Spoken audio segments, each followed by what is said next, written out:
Welcome back to another episode of Let's Face the Facts.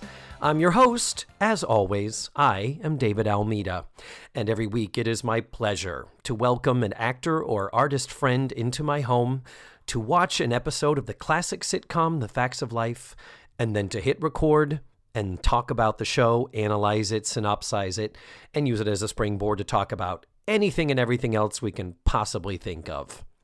So Happy New Year! How was your New Year's Eve? I spent mine at home, in bed, sick. You can probably still hear a little bit of it in my voice right now. It's a very busy time for actors in Central Florida. So usually working a lot of extra hours, covering a lot of shifts, and it's not uncommon to get run down, and this has happened before. It will happen again, and thankfully I know I'm in good company. Hey, the struggle is real, but living the dream. So thankfully now we're into the new year, holiday season is over, things will slow down, and I won't be having to record the introductions to the show in my car, as you may have noticed I've had to do the last few weeks. Anyhow, thankfully, my illness over the new year did not come before Matthew Arter was able to come to the house and record an episode. He and I watched Season 4, Episode 8, Daddy's Girl, which originally aired December 1st, 1982. I think we're ready to jump on in. Let's face the facts with Matthew Arter. Matthew Arter, here we are again. David Almeida! So great to have you to the house. Oh, good. We had a lovely dinner of grilled cheese and tomato basil soup that I enjoyed, and you watched me eat. I did watch you eat. I just don't eat things from a can. The grilled cheese was not from a can. Oh. I offered it to you. I wish you had Yes. accepted my offer of food. No, you were very kind. But like it just, I don't know. Campbell's condensed tomato soup that's a thing. People eat that, I guess. And I'm very choosy, David, about what I put in my mouth. So I've heard to the contrary. We've been over this. Yeah, we've been. We are going to talk about this magnificent episode of The Facts of Life. And there is no sarcasm dripping from that magnificent. No, I thoroughly enjoyed this episode. Yes, it was awesome. So Season 4, Episode 8, Daddy's Girl.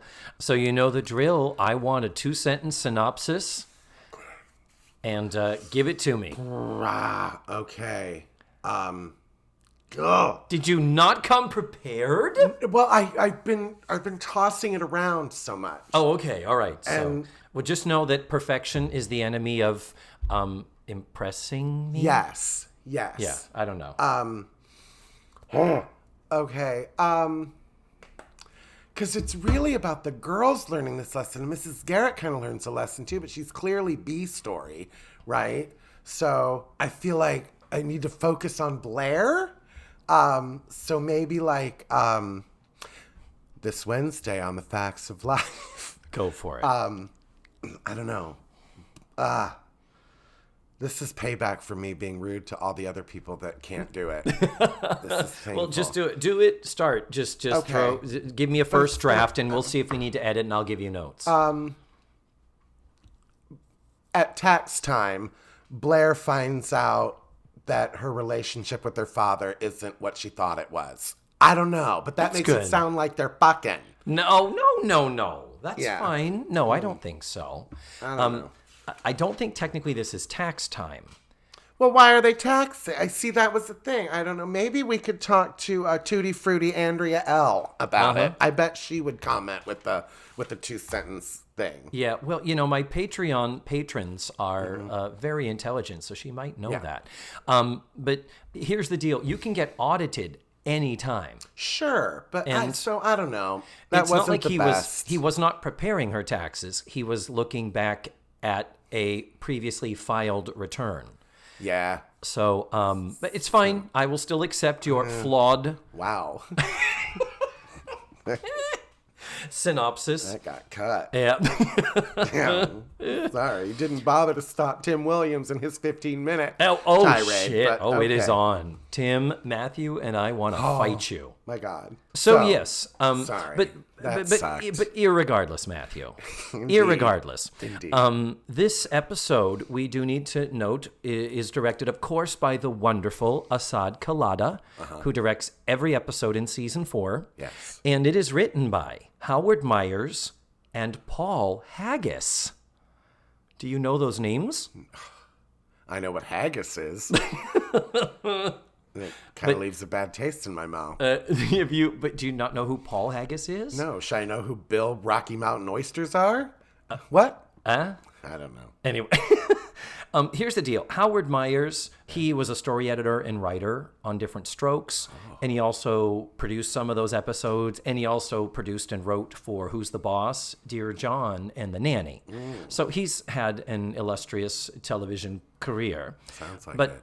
Paul Haggis is the Academy Award-winning screenwriter-director who wrote and won for the screenplay of $1 Million Baby. Oh, wow. And then the next year won the Oscar for Best Picture and Best Screenplay for Crash. Crash. That was 2004 and 2005. Oh, talk about things you leave off your resume, huh? Oh, my God. I am no fan of Crash. Do you what? I hated that movie so much, and when it won, and that was the year that Brokeback didn't even get nominated. Like all the Well, come on. Gyllenhaal and We all just wanted it because they were hot and gay and butt fucking. but it was a good movie. Was it? How very Was it? dare you? Was it? You are in my house, sir. All right. But compared to Crash, I think Crash was. I thought it was like a Fast and the Furious kind of movie. Oh no! Crash is the. It's not about cars. It's sadly it's not. It's a movie about racism, but it is the most heavy-handed, on the nose. I thought it was a movie about racing. No, Not racism. No, racism. I'm sorry. It's like one of those all-star casts and a lot of intertwining stories. Ooh, I'm out. And you have, it's like a Paul Thomas Anderson film, but even less enjoyable. If that can be possible. That's a reference I don't get. So while he was on his way to becoming Academy Award-winning director and screenwriter Paul Haggis, he started off writing cartoons.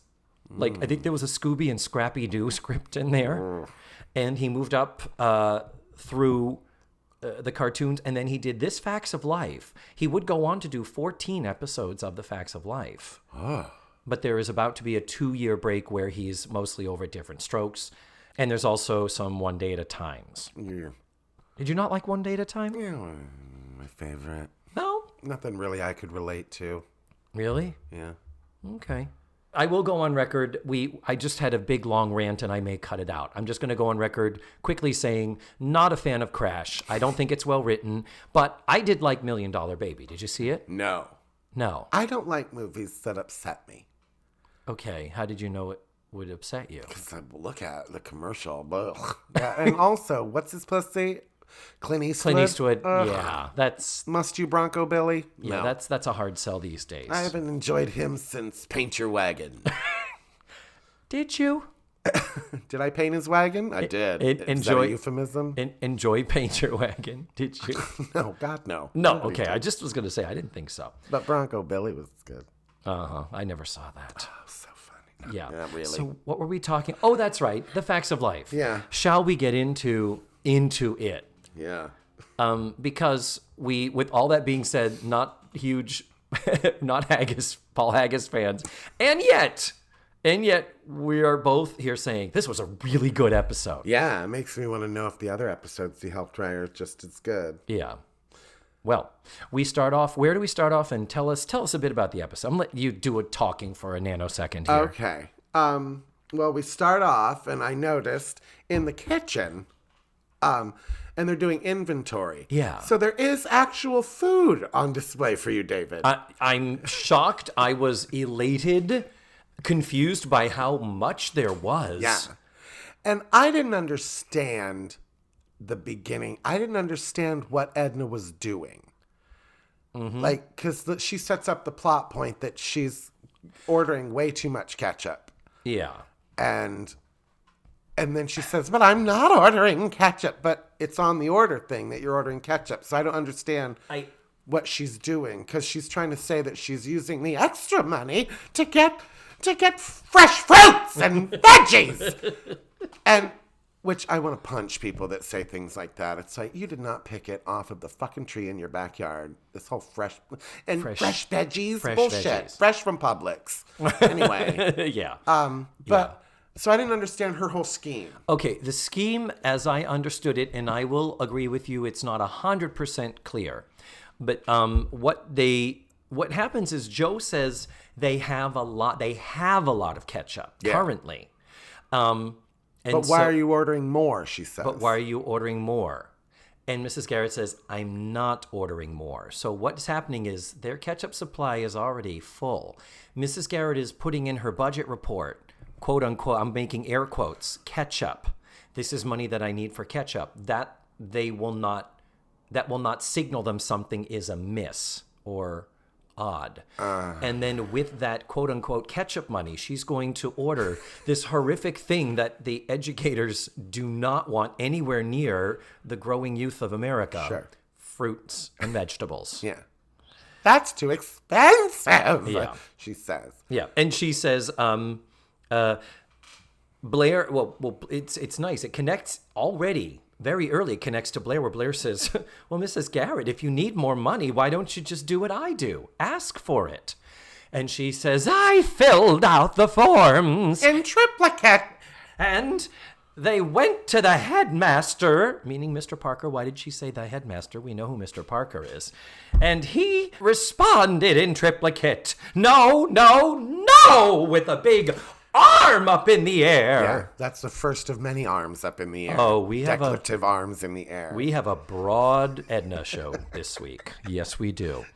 Now, previous to that, though, Joe does mention, hey, let's get things moving along here because tomorrow my dad is taking me to a ball game.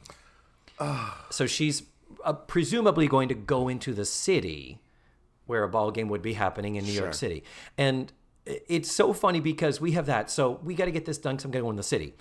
And then Blair is like, well, you all have to continue without me because I've got this thing where there's this tax man that called me. It's coming. And I'm like, bitch, you are under house arrest. You are supposed to be like the fact that they so casually shirk their duties and responsibilities when they're still technically on probation. No, they're not on probation anymore. But they have to pay for the floor. Yeah. So they're under, with the school, this is an agreement with Mrs. Garrett now. Okay. So I feel like there's a little bit more loosey-goosey. Okay. I will give you that. I hadn't forgotten, but anyway, just saying. But the very first joke in the thing is ruined. And we'll get to Joe going to the ball game because it just made me want to throw up. Like, ball games are so boring. And then she goes, now with my dad, he fights with the fans. That sounds like a goddamn nightmare to me. Yeah. Like, would you want to be, if you're with that person in the field, you're like, I don't know this person. Yeah. Nope, I'm sliding down the bleacher. We've all been like to the club with somebody who's way too drunk, and you're like, I don't know him. Yeah, I'm sorry. And we've met her dad. We've met Alex Rocco, and she's painting this picture of him as this. He throws stuff at the umpire. I was like, oh God, I'm as out. This Joe pugilist, and he's just fresh out of prison. He's got a fucking prison record. Granted, it was for stealing typewriters. Sure, but be that as it may, it's like, dude, you don't want to keep your nose clean. So you can go to more ball games? Stealing typewriters. I remember. It's true. You know it. But the very first joke was, how many cans of chow mein do they have? Yes. 200. They say 200. Yeah. We have 200 cans of chow mein. But Edna makes the joke, well, that's the thing about Chinese food. A half hour later, you forgot what you ordered. That's not the joke, Edna. No. Not at all. It's a half hour later, you're hungry again. Like, I can't believe these vaudevillian writers let her fuck up that joke. Yeah. Or maybe Well, like maybe it's because they're young. They didn't. They're young and inexperienced. Because Haggis is not an old man. I mean, he's not. But I was thinking, maybe I'm thinking too much about it, but I was thinking maybe she's altering the joke to fit her situation. Yeah. Oh, I see. You forgot how much you ordered. What you ordered Yeah. again. I don't know. Anyway. Yeah, it's not good. No. Yeah. No matter how you slice it. No. But Can we talk about how beautiful Blair looks, though? in a moment. Okay. What I want to say is that 200 cans of chow mein. And these are like big ass industrial size. Does chow mein come in a can? I don't know. I mean, I have before, but... And I assume it does because it's it's Asian noodles and some sauce, and I assume like there's la choy. Oh jeez. Oh, remember that shit? La choy makes Chinese food that swings Americans. Why not? I will be posting that commercial on the website. I have not thought of that since 1974. The last time anybody thought La Choy was good. It was like, was there a time we didn't have Chinese restaurants where you could get decent food? Anyway, but the thing is, 200 big ass cans of chow mein, if you will, jugs of chow mein, barrels. So we're back to this. What is the size of the student body of Eastland? Yeah, is it 200? Those 200 cans. That's probably easily.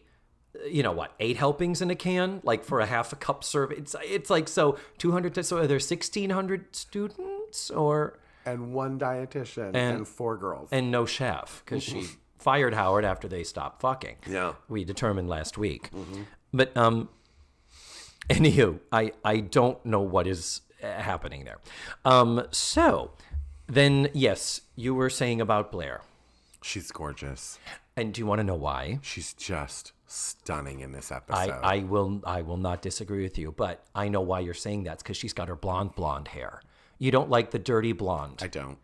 This was the second episode. It makes her look mousy. Yeah. And the blonde makes her look like a goddamn movie star. She does. Little roots notwithstanding.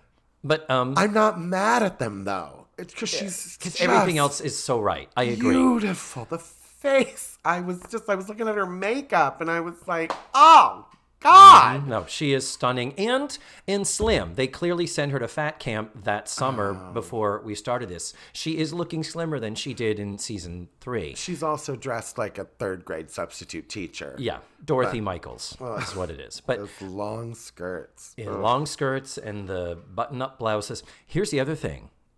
We didn't know this at the time you and I did season 4, episode 1. We were talking about her dirty blonde, the dirty dishwater blonde hair. Yeah. And that's because they were broadcast out of order from the way they were made. This is the 2nd episode they taped for the season, even though it is the 8th one broadcast. So this is still her Facts of Life Goes to Paris. Oof. Super blonde hair, and there's not as many layers in it. That layery, real bangs thing that happens later on, which technically was in season 4, episode 1, is actually a thing that happened chronologically after this. I'm sorry, Marty McFly. That is really, really confusing. Ooh. Yeah. When it comes to Lisa Welch's hair, you need to think 4th dimensionally. So when Mrs. Garrett reveals that she's going to be doing this thing about getting the fruits and vegetables that the headmaster won't approve, one of them says something like, so can you do that? Is that okay? And she says, well, I'm just going to have to juggle the budget, is how she calls it, juggling the budget. So then Blair says, well, can't help you. Peace out, bitches. I got to go change because I have a visitor coming. And it's like, so you have to change. She looks fine. We're in, here's another weird thing. We're in street clothes, no uniforms. Yeah. So it's a weekend. Mm-hmm. This has to be a Saturday because the next day in the episode when Joe comes back from the ball game, they say he's coming back tomorrow. And he says he'll be back Monday. So the taxman is visiting Blair on a Saturday afternoon. And he went to her. Yeah. Because the IRS does that. They make house just like doctors. Whenever you're free. Yeah. Yes. Yeah, the IRS, they're known for their award-winning customer service. Sure. Yeah. But did you catch the Natalie Jewish not Jewish joke? No. The man who is coming to see me is from the IRS. And first thing, Natalie says, IRS, my palms are starting to sweat. And Natalie is the one constantly making the jokes about, oh, he's going in for the kill now. Oh, he's going to, like, all the money jokes are going to Natalie. And it's like, guys, jeez. But, okay, then if we're going to notice that, all of the lawyer jokes went to Tootie. Tootie, because her parents are lawyers. Parents are lawyers, so, yeah. That's good. I mean, be that as it may. They made the person of color the lawyer. I guess. And the child of lawyers, they didn't come from, the good times ghetto. True. But so what Blair says is there's some type, she's very glib about it. Oh, there's some question about my tax return. And they said, you have a tax return? I think they said, you filled out a tax return? Yeah. She says, I didn't fill it out. I just signed it. And they're like, thankfully, Mrs. Garrett asks a lot of the questions that we would be asking now.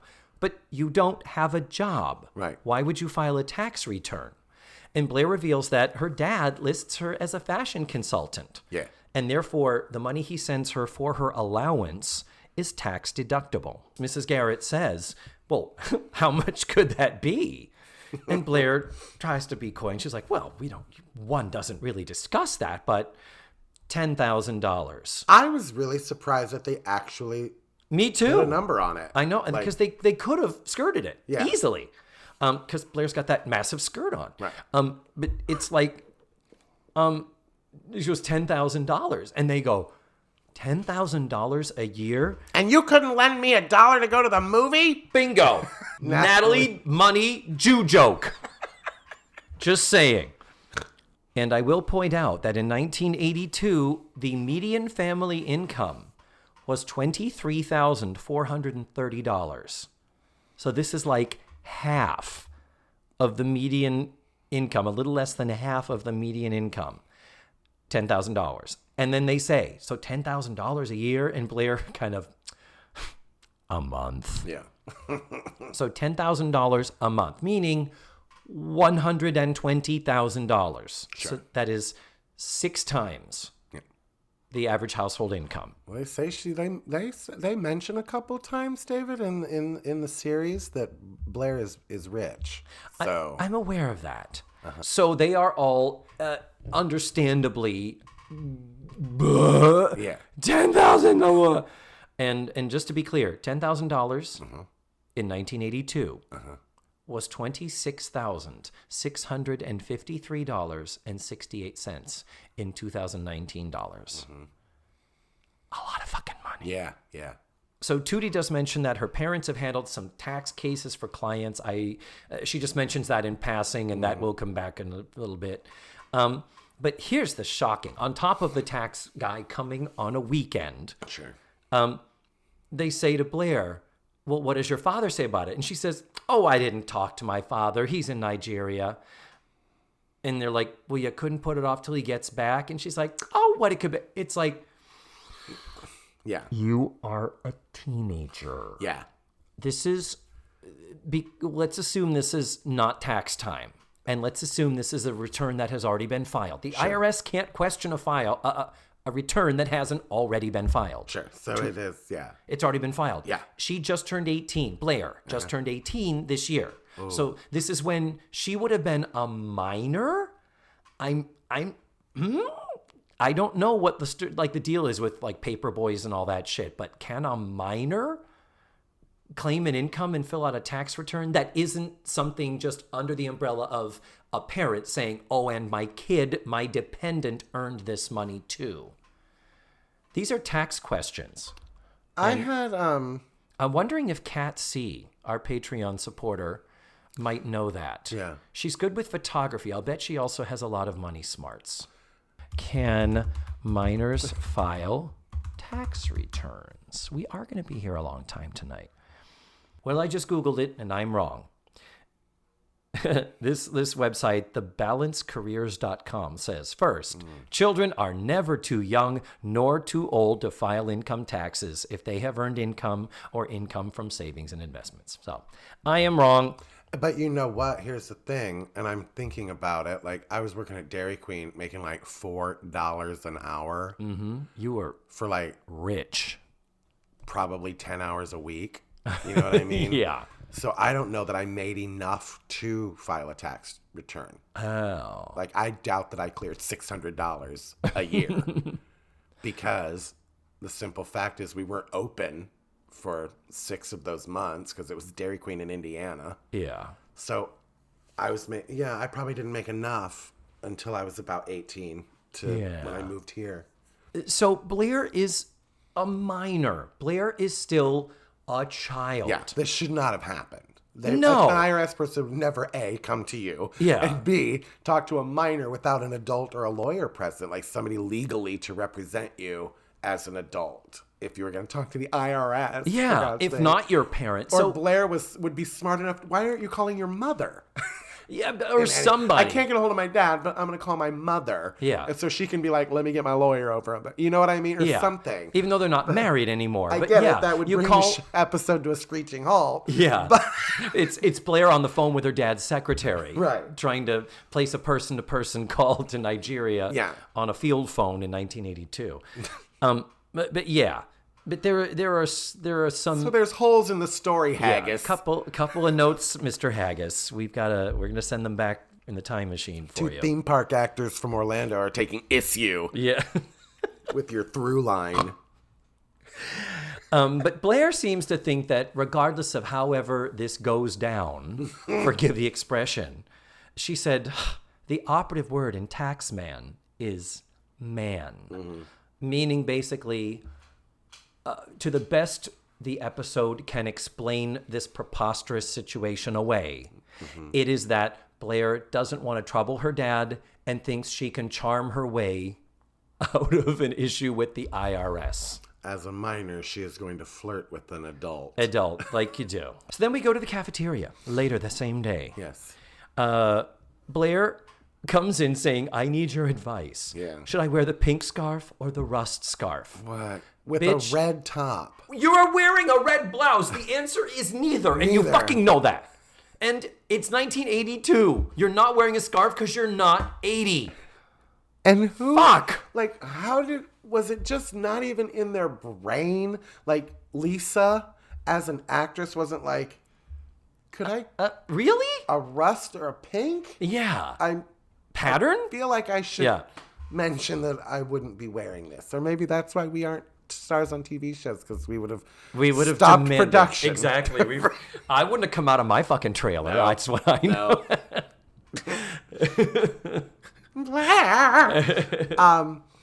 So, yeah, that's how the scene begins. Immediately, Natalie is paranoid. She says, whatever's going to go down, this is not going to go well. Right. Like, Natalie is immediately in paranoid, I'm a Jewish person protecting my money mode. I'm just saying it. We're all thinking it. I'm saying it. Okay. I was not thinking it, but okay. Yeah. Go ahead. And then Blair has this whole thing staged of, well, then Mrs. Garrett's going to bring out the strudel, and then Joe is going to do it. And Mrs. Garrett's like, this is not a tea party. Yeah. Anyway, then we finally meet Mr. Garfield. The wonderful. The tax man shows up. This is played by actor Kenneth Tigar, Tigar. Tigger, I guess Tigger, like Winnie the Pooh and Tigger too. I would probably say Tiger, but that's just me. Okay, we're going to go with it's Tiger with an A. Yep. Not to be confused with the carnival tiger wearing the sombrero in the girls' bedroom. No. Which I think is gone this season anyway. But so Kenneth Tiger is a working actor. He's still working. He's one of those, for those listening, and I think I like to think that Lisa M would agree. He's one of those actors that you see him and you're like, oh, that guy.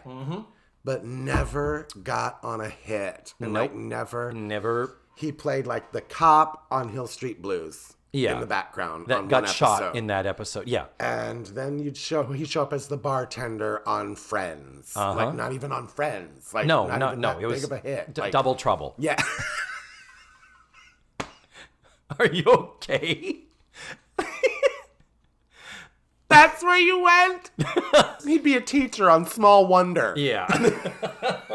Double Trouble. So he's one of those recognizable actors. And the most recent, biggest thing you would know him from is in the first Avengers movie, the first one.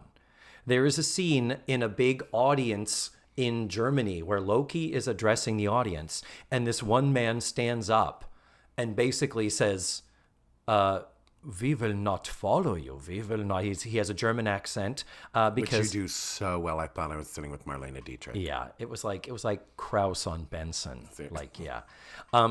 So he every reference I make is making you crack up. That makes me happy. So fucking funny. Go ahead. And so when he stands up and says, "We're not going to follow you. You're a bad guy." And we're German people. We don't follow bad guys. I'm paraphrasing. But Loki says, all right. And basically says, watch your leader die. And Loki goes to kill him as an example of, no, you do not defy me. And at the very last second, Captain America swoops in with the shield and Oh, how exciting. Isn't it? So Kenneth This Tiger, is an Avengers movie? the first movie called The Avengers. So he played and that role was German old man. And Paul Haggis wrote that? No, Paul Haggis wrote Crash. Okay. So can I ask this about the tax man? Please, what do you want to know? I just, one thing I don't long for in the 80s are the dental plans of the actors. This guy has like 5 teeth in the top of his head. It's picket fence He territory. could eat an apple through a tennis racket and not miss a bite. Like, he's got Freddie Mercury jacked up teeth. But space. The thing is, they're spaced out. spacing. Yeah, Freddie Mercury he had had too many crowded. teeth there. He was I believe it was a crowding problem. Yeah, but the same level of jacked up. Yeah, Like, it was. You're just like, how did you walk in? And maybe that's how whitewashed we are with TV actors nowadays. With the perfect veneers caps, and everybody, and has the caps. Yeah. And but I can't imagine him walking into my casting office and be like, this guy. Yeah. Unless I was casting a homeless person. Oh. Or a meth addict, maybe. I don't think it's, for me, it wasn't that bad, but I'm not saying I didn't notice his teeth. I'm not saying I didn't notice it. Thank you. But for a character actor, sure. I mean, they all look to be mostly the same color. Like Ernest T. Bass. You know what I mean? Like, if I'm casting that part, I'd be like, hey, where's that tiger guy? Wow. So there's But that. yeah, My just throwing issue that with out him. there. And he's perfectly lovely as the tax He man. is. Like, wearing he's good. Wearing a plaid jacket. I think that was a choice. Yeah. I don't think plaid jackets were really a thing come 1982. That was a little throwback. Was that to make him look like a nerdy? Like, Yeah, a little older guy accountant. You look at the fashions from the 80s, like, how do you make somebody a nerd? Yeah. Yeah, that's a hard one because it all looks that way now. It does. So basically, Blair tries to turn on the charm. Mrs. Garrett clears the room. And he talks, and he's really genuine and nice and sincere. So I don't buy him as a tax guy at the IRS at all. And then Blair turns on the charm. He calls her Miss Warner, and she's like, call me Blair, and all that stuff.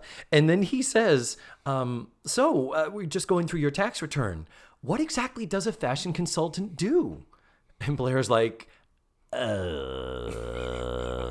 thought you'd be a pretty good answer, though. yeah.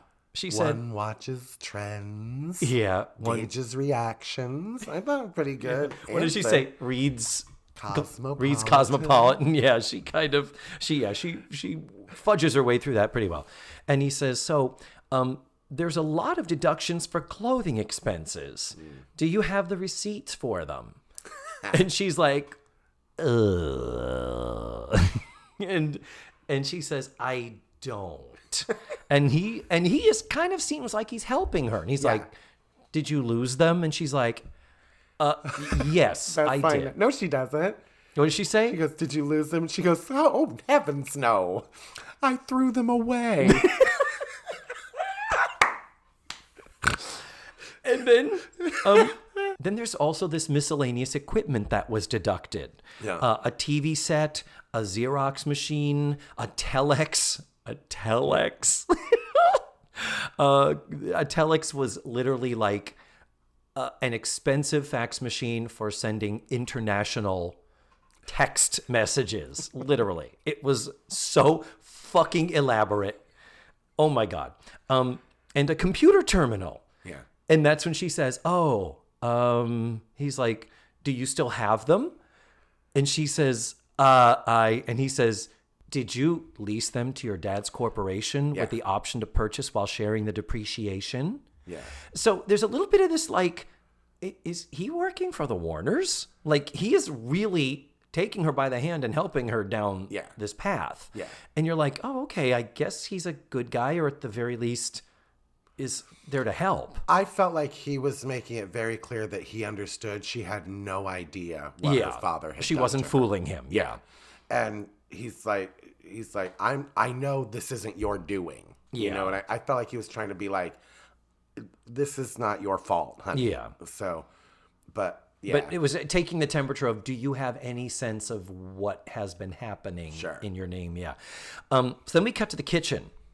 And this is where Natalie, now he's going in for the kill. Yeah. Hang on to your sacks of gold pieces. I mean, but they are eavesdropping, and we get the Mrs. Garrett joke. Would you like to repeat? I don't know what it was. Girls, you shouldn't be eavesdropping. Yeah.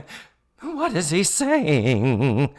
And then the way they open that thing, the doorway, the window, the dumbwaiter looking thing. Yeah. That only exists in television sets. Yeah. Have you ever seen, there was one in Archie Bunker's place, Mary Tyler Moore had that stained glass thing in her kitchen. Have you was weird. ever seen that ever in real life? I have seen, you remember in the 70s and 80s, those god-awful vinyl accordion doors? Oh God, yes. You know what I mean? You had them in my room. I have seen those. Yeah, no. On kitchen separation window things. I've seen those. Yeah, because this is almost like an order window from a restaurant. Yeah. Like Mel's Diner. Ding, Vera, pick up. Dingy. Pick up dingy. Yeah, but it's rather unsubtle is what we're getting to. And the big turn that Mrs. Garrett does with the big eyes when she's... Yeah. It's a lot. Yeah. It's a lot.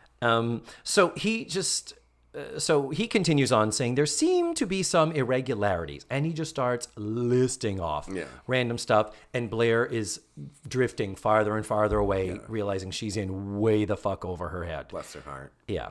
Until finally he does come clean, and he says, Miss Warner, Blair, two things are obvious. You know nothing about your tax return, and your father has given you this title so that he can avoid paying taxes. At which point, Mrs. Garrett and the other girls come running in. Strudel, show, here's a napkin, distraction, showbiz. It was clumsy. But anyhow, he just says, I'll be back on Monday, because that's a real work day in the business world. Yeah. I suggest you and your father give some thought to revising this. I hope your records are in order. Yeah. And she says, I want my daddy. Yeah. And then he turns back over shoulder and says, so do we. Yeah. But almost like in a kind of a charming way. Like, you know, like, I don't know. Really? I thought it was a little excessively sinister. Like, See, I liked him. We've been trying to nail this fucker to the wall for decades. And the way he popped the last strudel in his mouth. I don't know. I thought he was perfect. Because he did eat the strudel and complimented it, as everyone does. Yes. Is there a recipe online somewhere that is Mrs. Garrett's strudel? We have to look that up. I think there's a porn movie called that, which I accidentally watched one time. If Mr. Parker's in it, please don't continue. It wasn't my thing. It was just 4 women. And I was like, I'm out. No, you know what I mean? No. But I do remember something about a creamy finish. No. Glaze. There was a glaze. A glaze, on the top of it, How about we move on? And that is where we fade to commercial. Mm-hmm. So, dum, dum, dum. Yeah. Is the Blair in trouble? What's going to happen with the taxes? Oh, my. Yeah. So then we come back from the commercial break. It is now the next day, as we have deduced. So this is Sunday, or as I like to call it, Sunday. They're going through the tax return. They're all sitting around except for Jo, which we later find out she's at the baseball game with her dad. So they all have things, and props to the props people. Mm-hmm. They actually are tax forms. They are legitimate, true-looking governmental tax form props. But again, I question the writing because I don't know about you, but I look at a tax form now as an adult, and I'm like, I don't know what any of these things are or mean. Yeah. And these 14 and 15-year-old girls are holding on to a billionaire's tax forms. Yeah. And they're like, well, what does this part section say? And I'm like, what? It looks like we had a multiple depreciation in this value because of Fuck off, Natalie. Yeah. because of... And it wasn't Natalie, thank God. It was all of them. But it's like, what is this? You own a cannery in Guam. Yeah. What? You own a pig farm. You own oil wells. Where does it say any of that on a tax form? And here's the thing. It wouldn't. It wouldn't. If you owned oil wells, Matthew, you would have it under some type of a company umbrella like, Warner Enterprises. Yeah, or just Warner Energy Solutions or something. It would be a generic name because you just never know. You might start in one type of business, end up in another. Or it might be under the umbrella of Warner Textiles. Warner Textile or Warner Fashion from remember season 1? Right. It was just called Warner Fashion. Bless their heart. Yeah. There's a lot looking at it going, I've seen people go to jail for less than this. Have you, Tootie? Really? Have you? Really? Yeah. Because you've been here since you were 8. Yeah. I don't know. You've lived a sheltered life. You don't even know it. Right. But Blair is clearly upset and surprised and taken aback by all of these revelations. Yes. And then it is said the auditor is coming back tomorrow. That's how we know this is Sunday. Mm-hmm. And so they can't reach the father. They're trying to reach the father, and they can't reach him. And then the big bomb is dropped, where Natalie says, wow, he listed the Barbados trip that he took with you for Christmas as a business trip. Again, how she found that on a tax form? No. I have no idea. Yeah, it's like if the itemized receipts are not there, which they should have been. Sure. And then it says, and Geneva, Rome, and Madrid. All of those trips were written off as business expenses. And okay, little sidebar. Yeah. He is totally fucking entitled to do that. If he, like the way if you or I go to New York City and we talk to a casting director or go to an audition, we can write off that trip.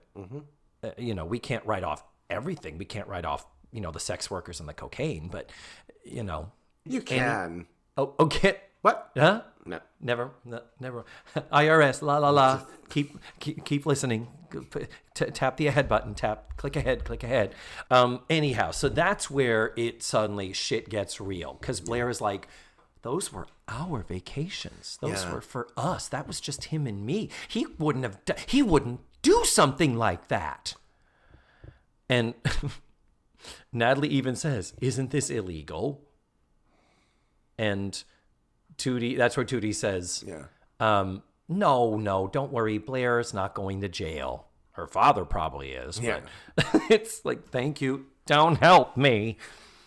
The phone does ring, and Natalie goes in the other room. Not Blair, who's desperately waiting for the phone call. Desperately waiting to talk to her dad. Where's Dad? I can't get to him. Ring, ring, ring. Huh? Oh, would you get that? And then not call me. And then not exactly. You're right. And then not be Blair. It's him. Get over here. Instead, Natalie goes off, and the scene continues. And then later, Natalie comes in and says, "Oh, that was your dad." Yeah. But anyhow. Jo does make an interesting point talking about going to jail. She's like, yeah, guys like Blair's father don't go to jail. They go to fenced-in dude ranches. And she's right. Oh, yeah. Yeah. Low security. Martha Stewart wasn't in Oz. No. No. No. She was at a fucking country club. Yeah, exactly. So Jo says this is where the vaudevillian writers, Joe says, yeah, must really stink to find out your dad made you the patsy. Yeah. Whew. I found Joe to be a little too mean during this episode. Yeah. To Blair. Yeah, agreed. I would have liked her to be like, well, Blair, he made you the patsy. Yeah. Rather than made you the patsy. Yeah, well, fuck off. I wasn't a part of this, you cunt. Yeah. And that's just it. And it's like, Joe is acting mad at Blair for being mad at Ted. And it's like, she's your friend. You could show her some empathy. Right. Read the room. She's in distress. She's scared. Yeah. Too scared to talk to her dad who just called. Yeah. It's... So, anyhow. Blair mentions that it's the same thing that Mrs. Garrett's doing. Joe was like, yeah, because your dad was cheating. And she's like, it's not cheating. My dad will explain everything and it will all become clear. Well, it's no different than what Mrs. Garrett is doing with the ketchup budget to buy the fruits and vegetables. Joe ain't got an answer for that. No, Joe doesn't. And it's for a good cause. Oh, but how many good causes? Yeah, Joe defends Mrs. Garrett. She says, oh, no, that's a big difference. We're talking about a few bottles of ketchup. Yeah. How many does it take to get it wrong? I don't know. How many does it take for it to be wrong? That's right. Mrs. Garrett says that. Yeah. And then she says, but Mrs. Garrett, you're doing it for all the right reason. No, I'm still lying.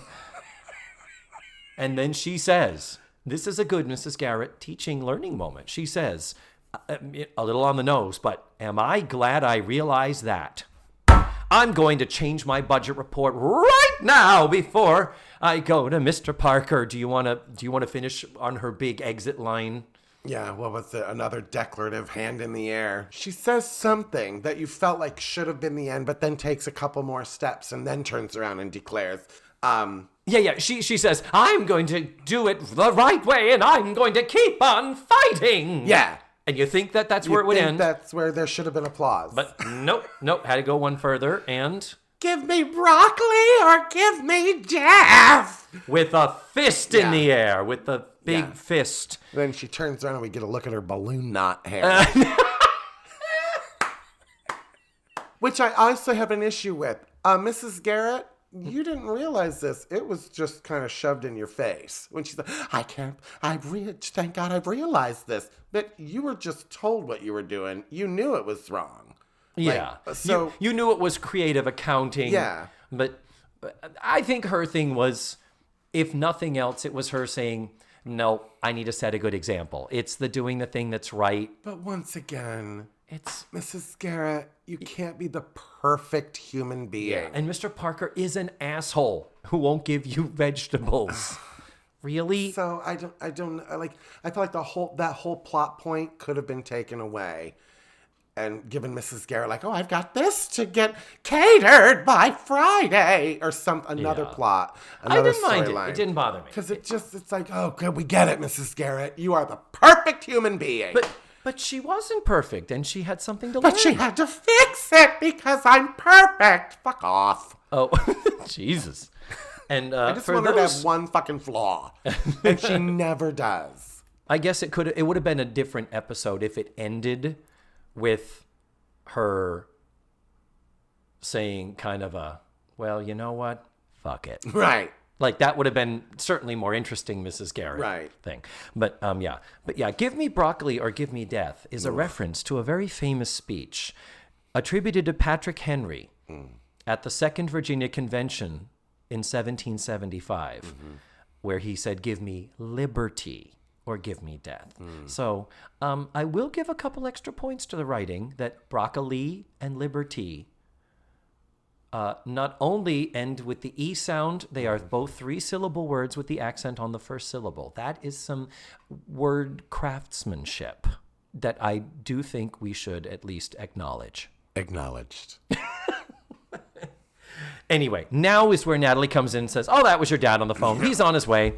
All is okay. And then Joe says, yeah, well, what fucking ever.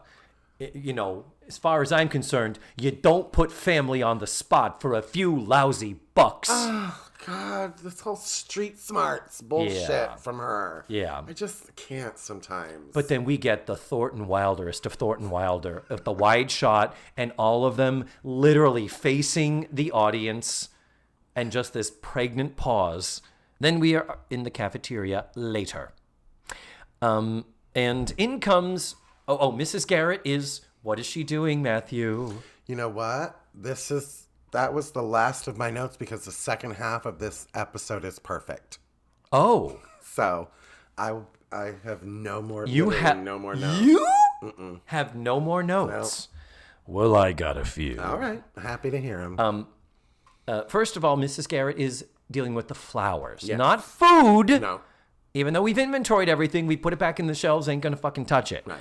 But she's dealing with flowers, and they try to make a joke out of she happens to have a flower in her teeth when Mr. Warner shows up. And so then she's talking through it and all. It's just another bit for Charlotte Rae to do that doesn't really pay off. So the actor who plays Blair's father, Yum. David Warner, is the character. The actor's name is Nicholas Coster. This is his first of 5 appearances as Mr. Warner. And he is known often for playing rich guys in both daytime and nighttime soaps. Has a IMDb page a mile and a half long. He is 86 years old and he's still working. He has something coming out next year, like that's in post-production. Wow. But he's been on Dallas, Another World, One Life to Live, As the World Turns, and his big cash cow. From 1984 to 1993, he was on 586 episodes Oh my God. of Santa Barbara. Oh God. In the role of, you want a soap opera name? Lionel Lockridge. Oh. Isn't that the best soap opera name ever? Lionel Lockridge. So he's like the fucking male Susan Lucci, where, he is, but not famous. He's one of those, you see him and you're like, I've seen him in a ton of shit. Yeah. Don't know who the fuck he is. Right. Just like the Taxman. Just like the Taxman, exactly. I like Blair's dad. I liked him too. Perfect casting. He had the right amount of gravitas of rich man, of white guy privilege. And handsome, absolutely. I believe that is her dad. Yeah. So the conversation between Blair and her dad is nice. She's, he says to her, "Hey, honey, don't worry about the tax man. I know it must have been distressing. My attorneys are taking care of everything. It's my fault for leaving it in other people's hands. If you want something done right, you do it yourself. Not your taxes. No. No, you don't ever. Bad advice." Jesus, you don't do your taxes by yourself. Fuck. That's if you're a millionaire and you've got investments and you have a fucking kid that you're... Anyway. But Blair does say, that tax man made me feel like a common criminal. And he says, well, I don't think you're going to be going to jail, dear. And he said, otherwise I'd have to forward your Neiman Marcus account to Sing Sing. Funny. Which, funny line. Good. Because I think he is realizing, and he plays it so well, and the writing is pretty good, that he's like, nothing's going to happen. Like, he's like, there's no reason to be upset. Yeah. You are being overdramatic as a teenage girl. Yeah. And I'm your dad, and I would never let anything back. I kind of believe him. He's like, it's like, when a girl your teenage daughter comes to you, it's like, he broke up with me. It's the end of the world. And you're like, no, it's not, honey. No. Let me forward your Neiman Marcus card. Yeah. Like, I loved him. I completely believe that he's their dad, and he's like, I'm not going to let anything bad happen. I like him. I'm with you. Agreed. I have no notes. Yep. For him. So, when they do talk a little business, where she's like, my tax return was as thick as a phone book. And she says something weird like, why didn't you tell me? And he's like, sort of, tell you what? She's like, that I own a cannery in Guam. I don't want that. And he says, do you know how much that cannery loses us? Yeah, it loses us $50,000 a year. Do you know how much money that saves us? Yeah. And he makes no apologies. No, for being rich. He does not say I'm sorry to her at all. Yeah, right to the point where he says, in my tax bracket, I have to make $10 just to keep one. And I have to stretch that pretty far, supporting you, my ex-wives, their ex-husbands. He goes, you really want me to hand over all my money to the IRS? There's the line I have a little bit of an issue with. Okay. Where it would have... We don't end this episode 100% sure that he isn't a villain. There is ambiguity. No. And Because he makes no apologies for what he's done. and I guess maybe that's what they wanted, and I guess that's fine. But because it leads up to, it really hits you in the heart, Blair's final line, which I'm not going to give away. which we're not going to give away. But yeah. And so what I'm saying is an adjustment we are so hypersensitive to rich people privilege, and right now the fucking rich thinking they don't need to pay their fair share. Right. Versus, the self-employment tax for the small business person is insane. And the small business person doesn't have access to all the other shit that can act as tax brackets. This was also the beginning of the Reagan administration, where Reaganomics was about to turn everybody into a yuppie. Yep. So, Yep. remember yuppies? And the rich got richer. Douchebags with The their rich got richer, the poor got poorer. Yeah. All the government mental hospitals shut down, and suddenly we had a homeless problem that we never had before. Yeah. Because of all the mentally ill people with no fucking place to stay. Trickle-down economics there. That's the trickle right there. But I would have preferred he say, not you want me to hand over. For him to say, honey, I know it's complicated, and I'm aware that I'm kind of using you a little bit, but it is so that it's not that I'm not paying my fair share. I'm just taking advantage of all of the things available to me to minimize how much taxes I'm paying. I am paying my taxes, and I'm not you shouldn't feel like a criminal, and I'm not a criminal. I make sure that my taxes get paid. I guess I would have liked that a little bit, as opposed to that sort of crossed a little bit of a line for me, but whatever. Why? Like I said, it makes him a little bit of a villain. He is. I You're guess- supposed to think that. And I'm uncomfortable with ambiguity, Matthew. But it's a sitcom. I need it wrapped up in a perfect little fucking bow. But they are setting you up for 5 more years of why Blair is the way she is. Yeah, I guess. I understand it. I'm just saying that is an alternative. I'm submitting that to the writers as an optional alternative. But then I forget the next thing that happens is where Blair does allude to the fact that, like, I don't want to be this to you. I don't want to be a financial thing to you. And he says, well, darling, don't worry. Something like this is never going to happen again. I'm making you into a corporation. Right. And she says, I don't want to be a corporation. Trope. I just want to be your daughter. Mm-hmm. Okay, fine. We'll give you that one. But he does say, Blair, this is a complicated financial structure that has taken me years to build. Yeah. You don't really know what you're talking about. Right. You are an 18-year-old girl. Yeah. And he doesn't say it condescendingly, like you're a stupid kid and don't get it. Like, it's really very, I'm telling you what the fuck is going down here, honey. And then she says, then explain it to me. And then she does call him about the birthday trip deductions. And then she says, everything we do seems to have a price tag attached. And he says, well, what do you want? You know I'm doing all this for you. You do know that, right? And she's like, I guess, yeah. And then he says, it sounds an awful lot like a conversation I had with your mother. Right before she said she was divorcing me. Gonna tell a girl you look just like your mother. Oh. That's the last thing you ever say to a girl. You sound like your mom, yeah. Yeah, wow. Tell me I sound like my mother, you're gonna get slapped. But then he does a weird line. Am I really such a terrible father? You know I'd do anything for you. And so Blair turns and says, would you take me to a baseball game? Oh, God. Why? Something that's just us. We could sit together on the 50-yard line. Did you get that joke? I looked it up.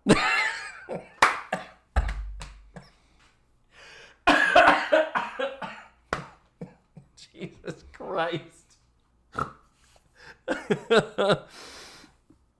Well, he says, well, fine. He goes, and he says, that's football. But yeah, I guess I'll take you to the Super Bowl. She says, great, let's go next week. He's like, that's not when it happens. Yeah. But then he says, but we'll get together. And then actually, I'm going to Geneva the week after next. And so, well, we'll do something after I get back. So he kind of has to kick that down the road. And you can see her kind of start to get disappointed. And he says, oh, by the way, while I was already coming up here, and he hands her an envelope, I brought you your allowance check. And he shrugs, says, save 20 cents. Yeah. So there is this little bit of an awkward goodbye. And he says, and as he turns back, he says, you know, you've always been my best girl. And it is like, best girl, and nothing you do is wrong. Yeah. So on that exit line, and you're just kind of like, yeah, I guess I have to take back my other note where you're like, he is presented as both a villain and like, yeah, he's a good dad. Like he really genuinely cares and loves her. And he knows she's being silly. Yeah. Because it's things that she doesn't, I love him. Yeah. And he could get it. And okay. $10,000 a month? Oh my God. I let him do horrible things to me. With his checkbook. Whatever. So then Blair is left there alone. And Joe comes in. And Blair is just there staring at her check. She's just still kind of forlorn, doesn't really know what's there. And Joe does Joe say anything before she looks at the envelope and says, what's that? I don't think so. I don't think she says anything. So Joe just walks in, and Blair is aware that Joe is there. And seeing that Blair has the envelope in her hand, she says, what's that? And Matthew, what does Blair say? After a perfectly timed pause. Beautiful. My father. Mm-hmm. Oh! They should have freeze framed right there, but they didn't. They take another camera angle. Another Thornton Wilder. Awkward 4 seconds before the applause starts. Mm-hmm. But the fact that she starts to say, it's my allowance check. And she stops herself on the, it's my father. God. It is beautiful and heartbreaking. And she looks gorgeous saying it. God damn, she's beautiful in this. So, yeah, for all the notes that we have, for all the confusion, even a tax man coming on making a Saturday fucking house call. Yeah. And it was, honestly, it gave Lisa Welchel good stuff to play. And it was reminiscent of Natalie confronting her dad about the affair in the parlor also. Did we say that we were in the parlor when that scene? They do retire to the parlor for the heart-to-heart. Yeah. And, yeah. I would rate this 9 facts out of 10. I think. 9 facts out of 10. And I'm pretty sure Michelle B would agree with me. Really? On that one. Uh-huh. Our Patreon patron, Tutti Frutti Michelle B, the wonderful. Yes. And, I would rate it high. This was a particularly good one. Yeah. Very good one, yeah. And I'm curious what both Jennifer B. and Jennifer C. would say themselves Maybe about it. Maybe in the comments they will let us know. That would be where lovely. They would rate this particular episode. Yeah, that would be really, really nice. You know. So, anywho, kids, we are at the end of another show. Thank God. Have you thought of a commercial that you want to? I haven't. Okay. Even think about it. We need not belabor the point. Matthew and I are now going to record the other little thing that we do, as we've been mentioning our Patreon supporters. Matthew and I do a separate show that comes out monthly. We torture you more. Just when you think you can't possibly suffer additionally. Yeah. So we're going to go record that show now. And Matthew, thank you again for You're doing welcome. this. I always love having you here. Maybe you'll eat something next time you're here. Why can you not see me on the other side of this microphone? Where did you go? See, it's working. Okay. Matthew, thank you. And until next time, Yeah. smooches, and I love you, darling.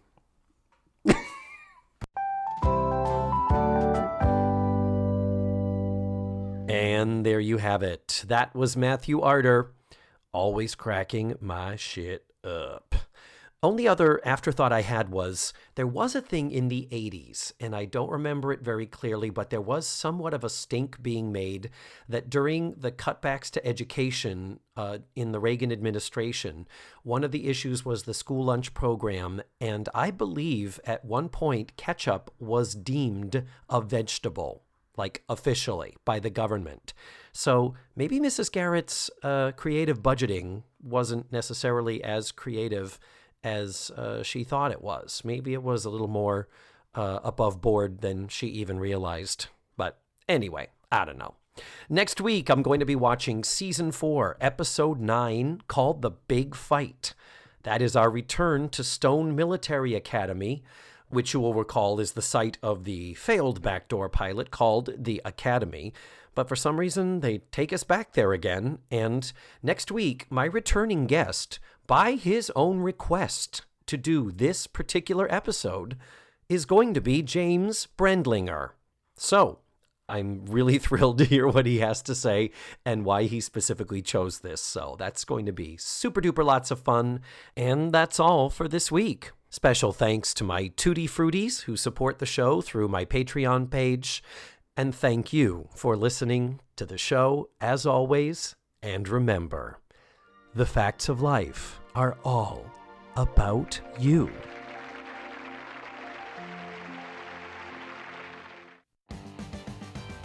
Let's Face the Facts was produced, written, hosted, and edited by me, David Almeida.